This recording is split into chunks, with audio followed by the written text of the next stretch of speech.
Pinaghandaan talaga ng Miss Universe Philippines Organization ang 2024 Miss Universe Philippines Competition na kung saan may mga regional prangkisa na at magkakaroon ng local pageant at ang mananalo ay siyang maging kinatawan ng bawat probinsya at syudad. Sa kabilang banda, ginalaw na niya ang baso ang dating Miss Intercontinental 2015 first runner-up na si Christy McGarry na kung saan sasali di umano siya sa upcoming Miss Universe Philippines 2024 competition. Si Christy ay may tangkad na 5'11 at 33 years old. Siya din ay nag-isang Pinay na sumali twice sa Miss Intercontinental noong 2010 at 2015.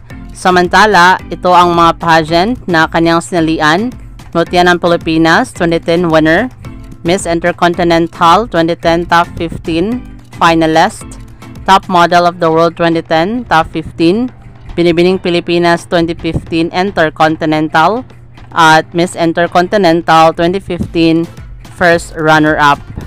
Maraming salamat sa panonood. Para maging updated ka, huwag kalimutang mag-subscribe.